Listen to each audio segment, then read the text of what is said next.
My wife's mental illness devastated our relationship. I don't know what to do.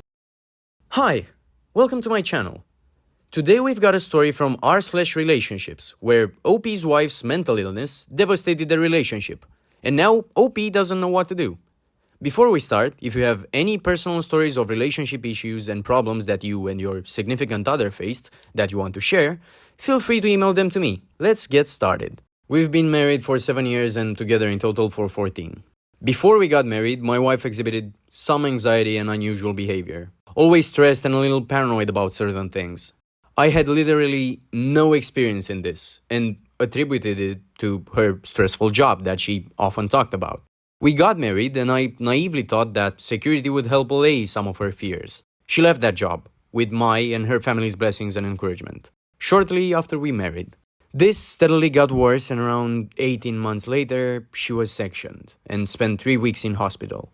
She had been delusional, had hallucinations, and was paranoid, suffering from persecutory thoughts. I discovered a letter from a solicitor demanding money and found out that she'd been overspending and had gotten herself into debt. The medical aftercare post-release was non-existent and she soon stopped taking her medication. We struggled on for a couple of years before she had another crisis. She was put under the care of the crisis team, who were great. She started meds again and saw a therapist and also a psychiatrist. She was extremely anxious at this time and scared of me. Her voices told her that I was against her. So, to try to alleviate the immediate stress, her care team suggested that I stayed in our spare room to give each other space, which I happily did to try to make things easier. As time went on, things calmed down and we returned to some semblance of normality. But we'd got into a routine and I stayed in the spare room. I didn't want to pressure her and potentially derail her recovery.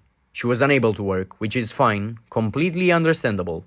So we were on one income. But she got into financial trouble again. And what was worse is that this time it was on my debit and credit cards. I knew it was happening but was powerless to stop it. Then one day, she announced that she was going to stop taking her medication and would no longer see her care team. She had not fully recovered and within weeks, I saw her symptoms returning. Delusions, hallucinations, etc. All the same things from her original psychosis diagnosis. We kept up appearances and plodded on, until I found more overspending. I tried again to put a stop to it, but she got extremely angry and hit me. Her illness took over and she accused me of forging bank statements, colluding with the bank, lying and committing fraud. That completely knocked me back into my shell and I was unable to stop her spending until the money literally ran out. When that happened, she was surprised, denied any responsibility, and accused me of spending it all. I have now finally managed to largely rein her spending in by denying her access to my cards, but it's been incredibly stressful as I've had to borrow from my family and the bank to cover it. So, another 18 odd months later, and here we are. She still has her symptoms, we're still in separate rooms. She's understandably unable to work. We've managed to talk about things a couple of times and she point blank refuses to go back to the doctor or start taking medication. She refuses to go to couples counseling with me. We've both said it can't carry on like this. I feel after 5 years of this that I can't take much more. We would have liked to have started a family, but that's impossible now. Our lives are wasting away, stuck in this rut. We had a serious talk about a month ago where we all but separated, but then she kind of rode back on the idea. I still love her, and I know none of this is her fault. I know no one chooses to be ill, and I know it's worse for her than me. I worry how she'd cope if we split. Her parents are nearby, but she's pushed them away over the last few years, but they would support her. And I feel terrible about potentially not abiding by my marriage vows. She has no friends at all and has alienated her extended family with some behavior related to her illness. I'm not even sure she understands the ramifications of separating. She said she would stay in the house, but she has no means of paying the bills. Her parents are comfortable, but I don't think they could buy me out and they couldn't fund her indefinitely. Neither of us is doing the other any favors prolonging this as it is. I feel so guilty and responsible. I often wonder, what if it is about me that may have made her like this? I don't want to split, but staying like this is untenable. I can't force her to get help and I don't want another 5 years to pass with no improvement and the best years of my and her life gone. I don't know what to do for the best. I'm sorry this is so long. Any advice? Now let's look at some comments. Vodka Philosophy wrote, she can't help having the mental illness but she can help control the symptoms with medication. Not taking meds is a deliberate choice she made. She isn't helping herself, so it doesn't matter how much effort you or anyone else puts into helping her. You would only be bashing yourself against the wall over and over again, doing her no good and doing yourself emotional harm. It sounds like it's time to end it for your own mental well-being. Maybe she'll get better. Maybe she won't. But her mental health is not your responsibility. Many kids wrote, Source: I have severe bipolar disorder and will be on heavy meds for the rest of my life. I'm 40 and my last relationship broke up because my partner understandably couldn't deal with my illness, and I now live with my parents. I can't work and struggle just with daily functioning. Although I don't have the same illness as your wife, I feel like I can relate to the situation a bit. From the perspective of someone who is mentally ill, if your wife won't even take her medication and actively continues treatment, there is nothing you can do. I'm going to assume the meds she was taking were antipsychotics. People often don't like to take their antipsychotics because of the side effects, so compliance is often a problem. If she doesn't like the way they make her feel, it will always be a struggle to get her to take them. Also, medication can't always cure symptoms 100%, so even with the best medication there is, even if she takes the meds, your wife could still have symptoms. Disorders like schizophrenia are neurological, not psychological. You can't fix them with therapy alone, only drugs. It doesn't get better, but over time can get worse if she refuses treatment. It also has genetic factors, so if you were to have children with her, there's a strong chance they could inherit the same disorder, or at least they'd be more vulnerable to developing it later in life.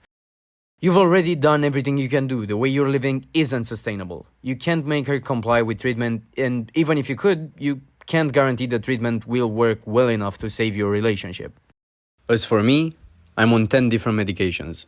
I've had years of therapy and I meditate every day, and that just keeps me stable enough not to hurt myself. I still can't function all the way like a normal person, and that's with me being compliant. You continuing to be the martyr for more years is not going to help her or save your relationship. I'm so sorry for what you're going through and wish you the best. I hope you do whatever is best for you. Catastrophe wrote, OP, I'm sorry you're going through this. You're not responsible for your wife's mental illness. The illness is not your wife's fault, but it is her responsibility to manage it. She has very tangible options at her disposal: treatment, medication, therapy, but she refuses them all. In truth, it's her actions and choices that are leading to the impending divorce, but it seems like you're internalizing the responsibility. If nothing else, I'd suggest looking into some therapy for yourself during this process. You're dealing with a lot. You've been the caretaker in an unwell relationship for so long you may not have considered your own need for resources around self-care, setting appropriate boundaries, and emotional support. You're going to grieve and are grieving the relationship. You could use someone to help you navigate this process and your feelings throughout. Take care of yourself. Banana with 3 legs wrote, You've put in a lot of effort and support to help your wife, but marriage is a partnership, and she's not holding up her end. She's refusing care and medication, and it's okay for this to be a deal breaker after so many years by her side. You also have to consider your own mental health and the toll this is taking on you. You'll figure out the details of the divorce, who stays in the house, etc., as it unfolds. She has parents who will support her, and it's up to her to accept their support and help, not up to you to support her through the divorce. Also, cut off her spending. Put holds on your accounts. Open your own account that she can't access. You need to protect yourself and your assets. If you tell her you're going to proceed with the divorce, it's possible she will spend or take whatever you have left. It's not her fault for having a mental illness, and it's not your fault if your marriage ends. 2 Beagles wrote, I work with adults with severe mental illness. You can actually force someone to get treatment. Talk to the crisis team about options. In New York, it's called assistant outpatient treatment. However, it's there to protect someone from becoming a danger to themselves or others. Plenty of documentation is needed. They may also be able to refer you to a support network for both people with mental illness and their families. They can help too. In New York, there's NAMI, National Association for the Mentally Ill. Have you talked to her about why she doesn't like treatment and meds? And about what this is doing? Not in an angry way, but rather to see what she's thinking and feeling. That may help you make some decisions. As for you, you don't have to stay married. You don't have to. it's okay. You can be super kind and stay married for 10 years so she can also claim your social security record once you retire. If you divorced her, she'd likely be eligible for mental health housing, which can be nice. She'd have some monitoring and support there. Doing nothing means this is how it is. You've seen patterns repeat. They'll keep repeating unless there's a drastic change. If that's okay with you, that's also okay. Choose your choices. Don't let life drift by. If you want something different, find it. TL Paradise wrote, "Not taking the meds isn't a deliberate choice with psychosis. The delusions usually have more say in your life than you do. That said, working with people who have delusions, hitting rock bottom, aka you will be on the streets if we can't get this under control, is sometimes the only thing that works. That and a very simple and predictable schedule, like going to day program every single day. And you need a professional to maintain that compliance because you can't. You won't have a marriage anymore if you have to take that jailer's role of enforcing med compliance or behavior plan goals. Unfortunately, the woman you married is likely gone. Mourn her. The new person who has arrived would benefit much more from a setting with boundaries and simplicity. You can't give her that, and there's nothing you can do to make her situation better. She'd likely be more comfortable and functional in a program. So yes, there's no point torturing you both by staying together." Before we take a look at the update, take a moment to like the video to show your support to the channel. Don't forget to leave your own opinion on the story in the comments down below. Update. My wife has had psychosis, anxiety, delusions and paranoia for numerous years, and it has harmed our relationship. She had a nasty nightmare and felt ill last night, prompting her to call non-emergency medical services this morning. They sent paramedics to her this morning. I wasn't expecting them. I heard someone knock on the door and then chat to her, so I figured it out. I was upstairs calling family, inquiring whether they would take my wife for a psychological evaluation. I could hear much of what was stated. She'd been sectioned before. I didn't want to interrupt at that point. The topic of discussion was clearly mental health, not physical illness. I heard my wife describe the bullying that led to her job loss and mental collapse 6 years ago. During that talk, she mentioned having a work romance with a former boss and having spent the night with him twice. This would have been before we were married and while we were on a break. She hadn't told me anything. I walked downstairs to discuss what I'd heard and understood. I didn't want her to be able to refute what she'd said. That she should see her GP to discuss her mental health issues. It was awkward for them, so they departed. I asked my wife what happened, repeating her statements. She claims she developed a crush on him when she visited his hotel room during a conference. He later disputed it. He was/is married with kids. She said she didn't want to, but she did. Her parents knew and also kept it from me. She then said she felt it happened but wasn't sure because she had extremely genuine delusions due to her mental illness. She has already made false statements about myself and my family. This happened when we were apart, but she said it was building while we were together. So it doesn't matter whether she cheated, but emotional cheating. We both said we were faithful during our temporary separation. I moved out when we reunited. Luckily, she doesn't recall it. It was quiet. I demanded to know in 2010 and she let me propose in 2011 and marry her in 2012 while I was unaware.